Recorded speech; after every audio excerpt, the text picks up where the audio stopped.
Gentlemen. One was just standing alongside me when I was checking. Thank you. Thank you. Okay, if it isn't, even Ed was right there. Who cares? Let's do this thing. Their worlds, bro. You thought it was the mega thrust, and you were worried because it's not out yet, and due to GPC rules. You're saying it wasn't a medal here, but then Correct. But what we're talking about, you think it was the Inzer mega thrust. You said it was a new Inzer. Mega thrust. It's called toying with your head, and that's what it's doing. No, it's gotten to you. It's not really toying with my head. It's gotten to you. You're so you obsessed with having it this way. What does it matter? Gentlemen, it's pretty simple.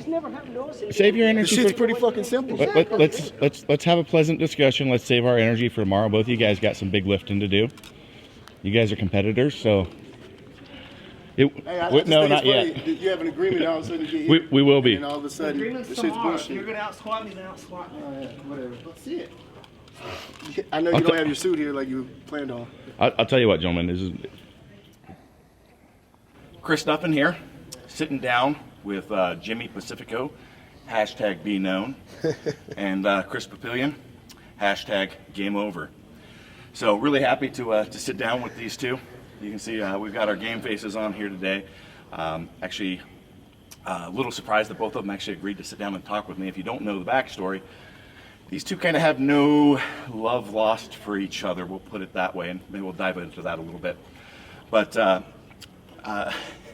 on that end, you know, some people kind of, they talk about it and, you know, they don't like, you know, kind of the back and forth that you see on social media, but there's a lot of people that say, man, this is actually kind of cool to see in the sport today, that, you know, it's like there's this, you know, people kind of going after, you know, they really want to go after each other. And I respect both Jimmie and Chris because they are both great competitors.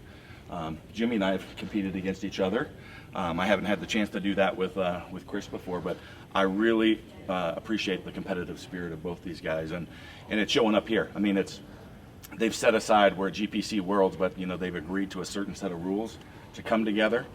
They've agreed at a weight class to compete together and try to put everything on a level playing field. So I guess we'll start with the question of when did all this get started? I'll start with you first. Okay. I remember it was last year's Olympia, and then you know I get a lot of stuff about the single ply lifting and stuff like that. So I looked up Jua Samaroha, who was the world record holder, and I ended up paying his flight, Huha, whatever his name is, from Finland. And you know, I wanted to compete against him. I invited him to the Olympia, played his flight and everything. And I said those guys really don't squat to depth or to a standard of the sport. And Huha ends up bombing, and then so Jimmie kind of gets in it, and he's like, well, you know, you beat Huha, whatever. So why don't you do me like that? And well, he didn't really spark that. He called me out to a West Side meet, which, you know, I don't like West Side meets because they squat like a foot high and break a lot of records that they don't deserve. So I don't mess with those meets too much. And but that's basically where it started for me. And then, you know, I just said, let's agree to a date. And then it's kind of always have to go multiply with those guys. Come multiply, come to Ohio. How long ago was this? It's about a year. I don't know. I think the actual initial back and forth has been going on for the last 3 years. So it's been longer than the initial just call out, per se. That's you know, just my perspective. I don't see everything on social media, but it seems like you guys have had a lot of back and forth discourse for more toward him, not so much me. I'll post some stuff here and there, but I don't think near as much as he does. So, is this the first time that you guys have actually sat down and agreed on a meet, or has there been trying to do it before? Yeah. There was the Ironman 2012 in Cincinnati that I think him and I went a little bit back and forth at, but I think that meet, that was the one he came and did multiply. And I think it had to do something a little bit with more toward Coker, and you know, I chimed in a little bit, and and I think they actually had to separate him and I in the warm-up room a little bit because we were kind of neck and neck, wanted to wring each other's throats. You guys aren't doing that this meet, though, right? We were told we weren't. we were told that can't happen here since this is more of a prestigious federation, and they don't want to have to call the police. I mean, I don't take it like that. Like, dude, me and Jimmie go back and forth, but it's still powerlifting.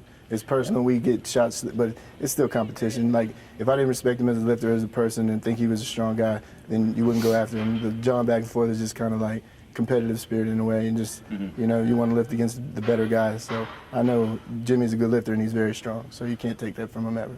So I know that's something that you've spoken to me about, that you feel that, you know, this type of rivalry is good for the sport. Tell me about that. I think that a lot of people are hiding federations a little bit, and they feel like champions in those federations, and they don't go against, you know, guys like Jimmy or guys like you. You could be a champion in the USPA, you could be a champion in the WPF, but, you know, are you a true champion? Like Larry, when Larry was lifting, it was, you know, broadcasted, this is the world champion, and that was true, legitimate with Vincenello, Fred Hatfield, and those guys, Doyle Kennedy, those were true world champions. Yet the sport has been separated so much where it gets watered down, and the word champion's used by a lot of people.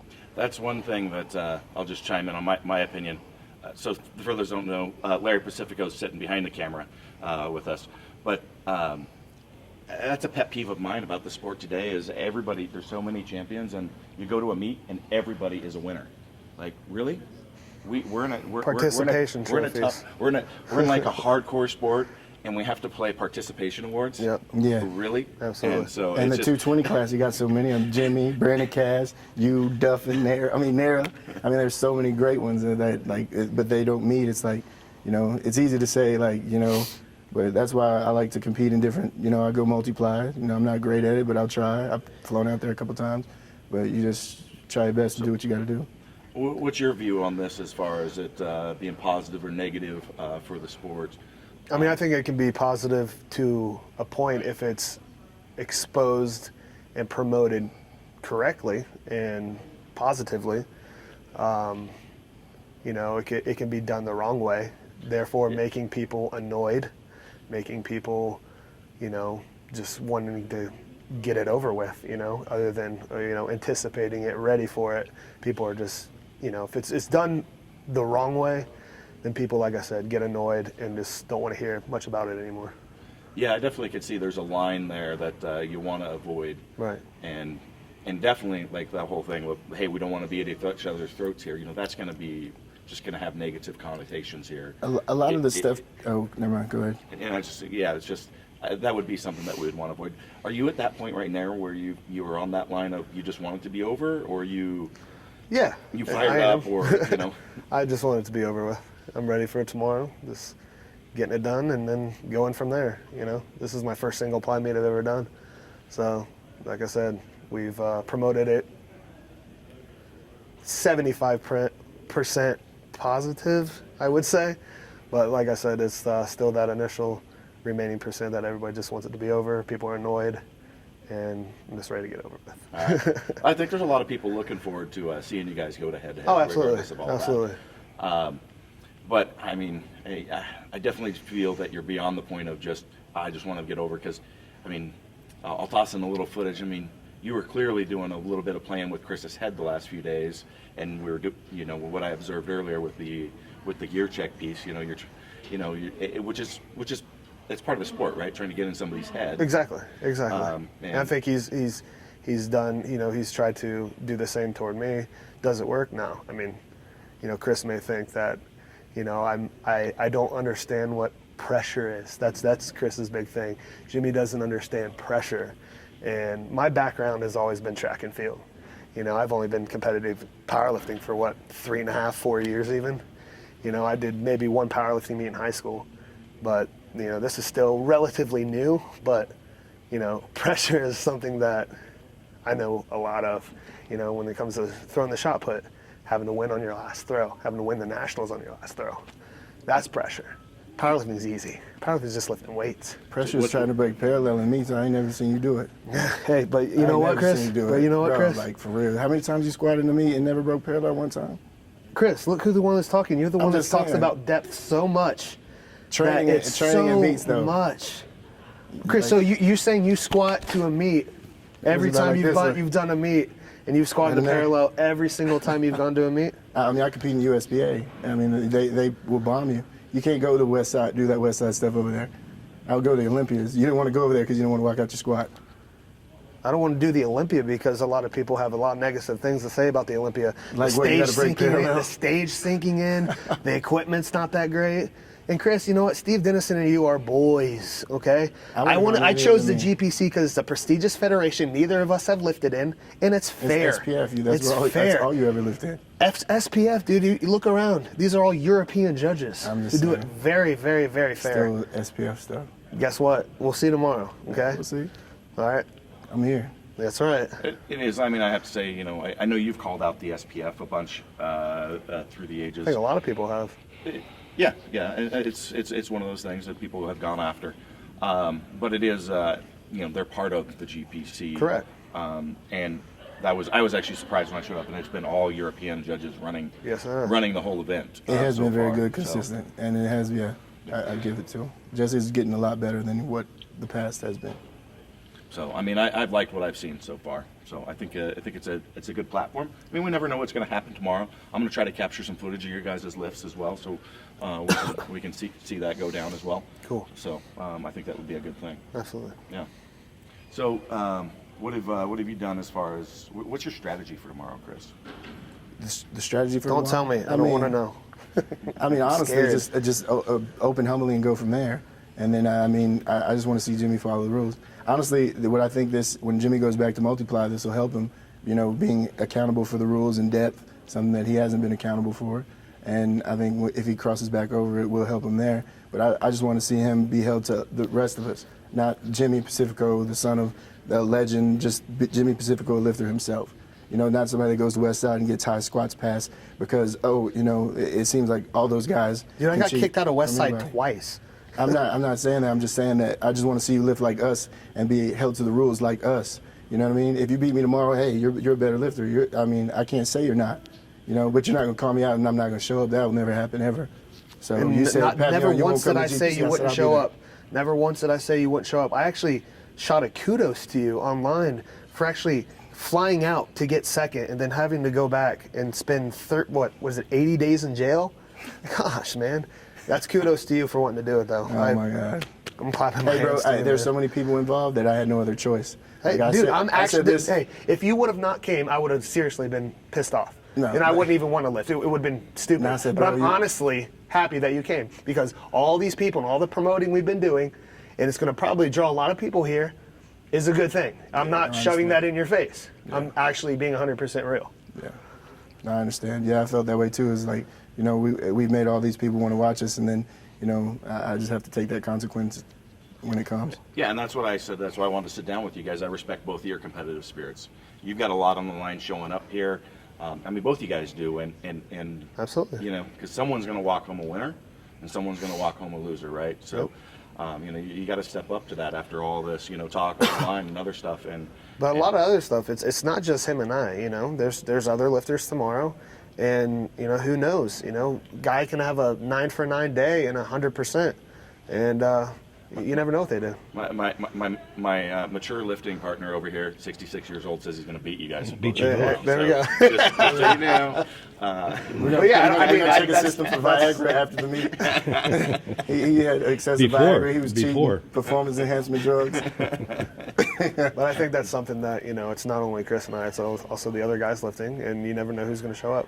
Absolutely. There's a lot of lifters from around the world here. Absolutely. I think there's 500 lifters, and Yeah. it's a lot of fun actually watching people get up to the platform, and there's all these yelling in different languages for every person that gets up. So that's always pretty cool. Finish is my favorite. And I also like to see an actual world championships where it's not just people from their state. A world championship, there's nobody outside of Texas there. Bro, I just won worlds. You won what? Was there anybody outside of Cuero or your district in there? Yeah. So That's to see always actual pretty lifters funny. make an effort to come to America and compete at something like this. And actually the team that won yesterday wasn't American. It was, what was the team?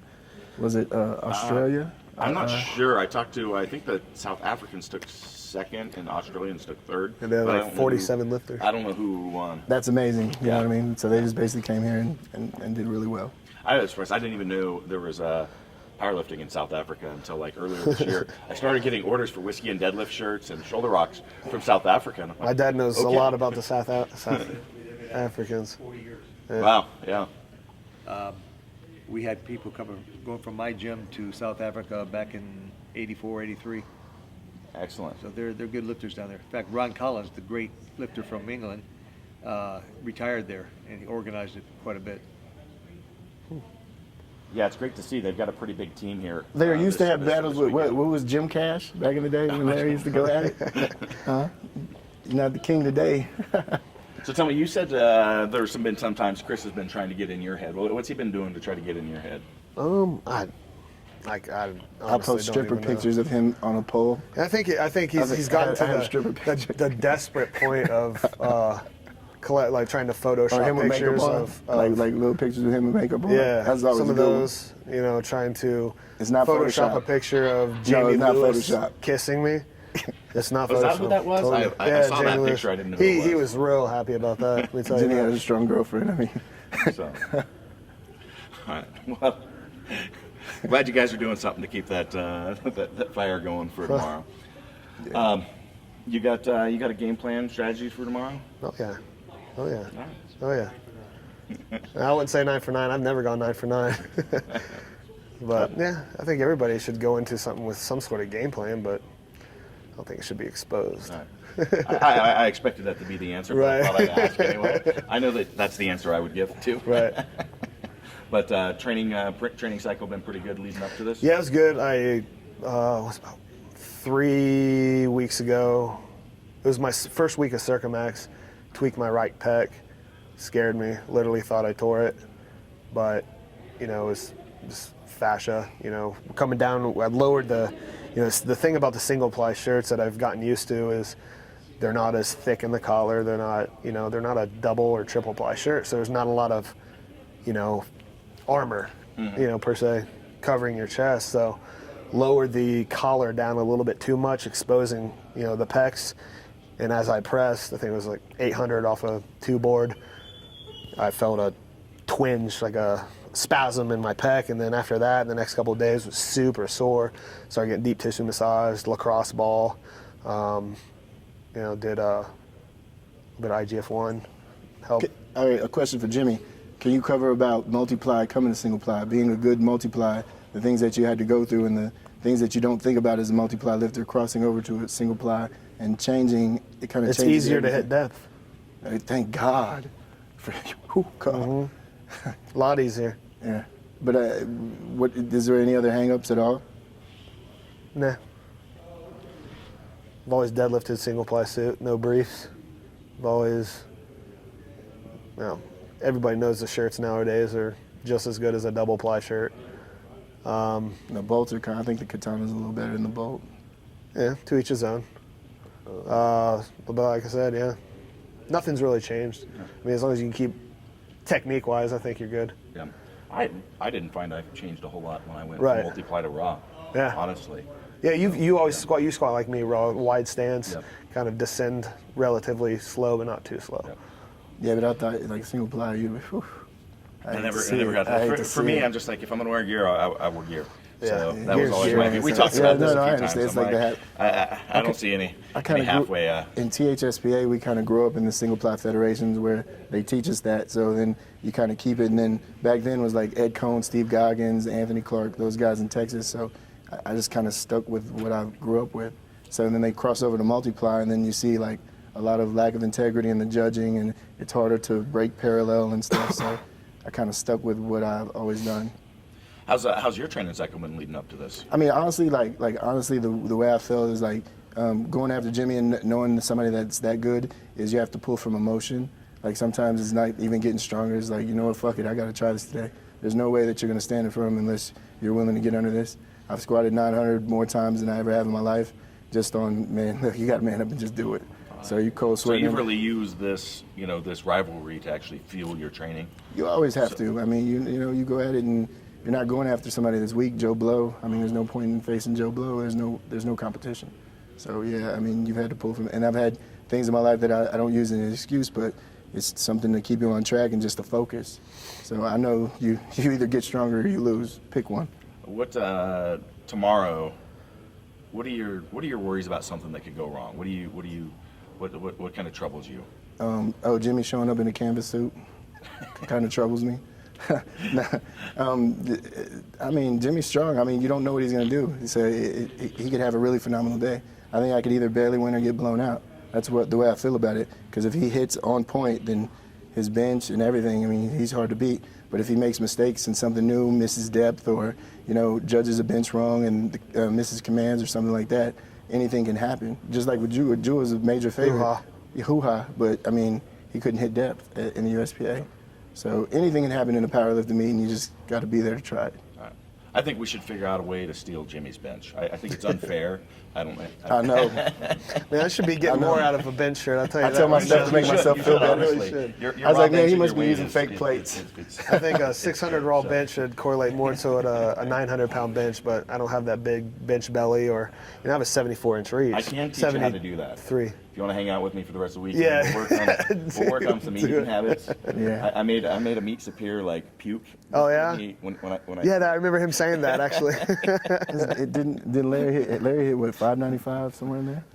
I don't know. Yeah, 6'10" in a t-shirt, 232. And then McDonald, like him and like Jim McDonald, guys like that, all legends. Now we're stuck in the no bench territory. Yeah, Chasing that 500 for like my whole life. Got it in the gym. Exactly. All right. Well, I think that's probably a good point to wrap it up. You guys got any last final words? I'm good. Nah, I'm ready. Okay. It is what it is. Yep. All right. Well, let's get it on. I want to see this. It's gonna be fun. I want to see what you guys got. Thanks. Awesome. I want to see both of you put your best efforts in tomorrow. Absolutely. So, best man come out on top. That's right. All right. Thanks, man. Chris Duffin signing out. If you'd like to support the production of further content and maximize your athletic performance, check out kabukistrength.net. Our goal is to provide you with the tools and the methods to maximize your performance. There's constantly adding new products to our site, so please check it out. All that's left is for you to bring the attitude.